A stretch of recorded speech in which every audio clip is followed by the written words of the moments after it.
Why is it not a 50-50 split or collaboration?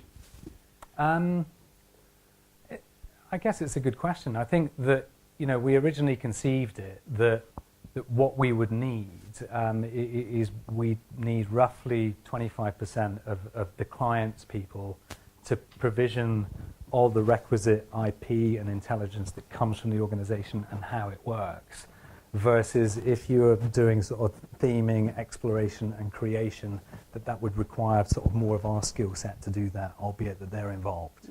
So it was a sort of arbitrary cut, and no plan survives its first contact, so we're already changing that and sort of evolving. And do you have joint IP? Ownership? It's an interesting question. Is that yes and no. So there's a sort of rule that we're working on that those ideas that are on the shelf, if you like, have a certain shelf life, and actually there's a sort of collective idea between us that if it's no good for us, but there's a community of innovators out there or a bunch of people that actually find that idea quite interesting, then that's something that we potentially might give to them.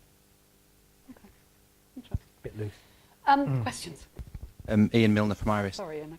Really interesting, and loads of similarities, I thought, thematically with Twitter, in terms of the sort of principles and process and the sort of energy required. I think the area of interest for me is around the keep going point, and particularly this area of how you make money from innovation. And it was interesting just listening to the sort of answer around IP, and that as agencies it's the area that we spend least time on, I think, and probably if we're ever to get the risk-reward dynamic right, we probably need to look at it a different way, I think. So any thoughts you've got in that area would be interesting. Yeah. No, it's quite, it's obviously difficult.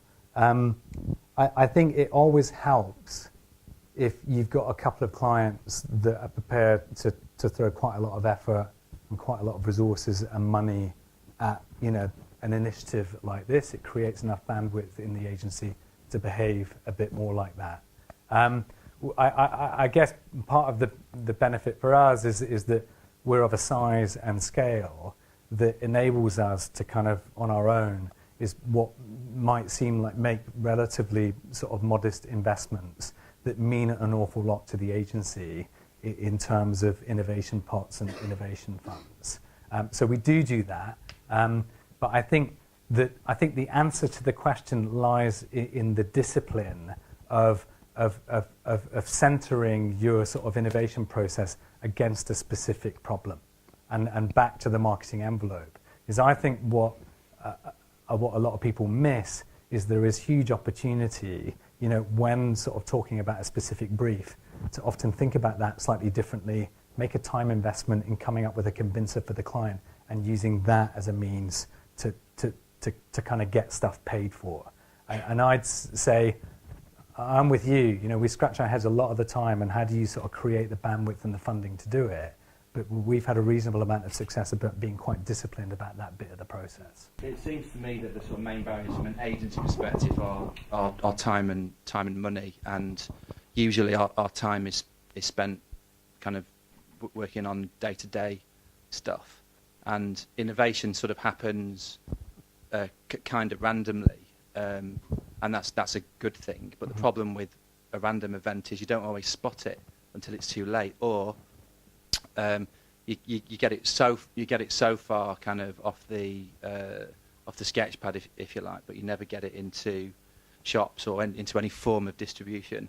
So as an agency business, being able to identify innovation kind of whenever and wherever, and then kind of treat it differently, either through having a different skill set, take it to another level, or finding money internally to prototype it and take it to the level. That seems to be the kind of real trick from an agency perspective, just because we're a service entity and you have to look at it differently.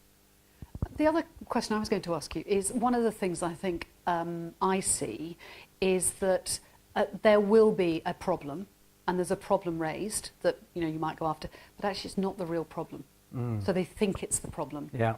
Do you find that happens? No, I think that, you know, this example here is the perfect example, is that, you know, it is this client's problem as they articulated it, you know, was a very real problem. But when you sat back and thought about the context for that, you know, how do you sit a, you know, meaningful approach at digital at resolving scientific leadership for that brand, then there's a much broader canvas to paint on rather than the original problem. And as long as you're able to kind of lay that framework out and to rationalize that with good research and good insight, then it's reasonably easy to persuade the client that the original problem was not quite framed in the correct way, and actually it's something slightly different. But again,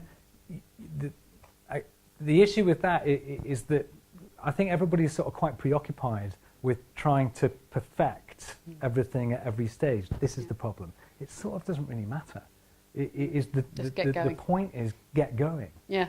Because pretty sure you'll find that 90% of what you do isn't helpful, or is helpful but isn't relevant. Always going to change. And so it is so the reason why an agile methodology and a mindset is important, and sort of using that to iterate is so important, is because eventually you will discover something.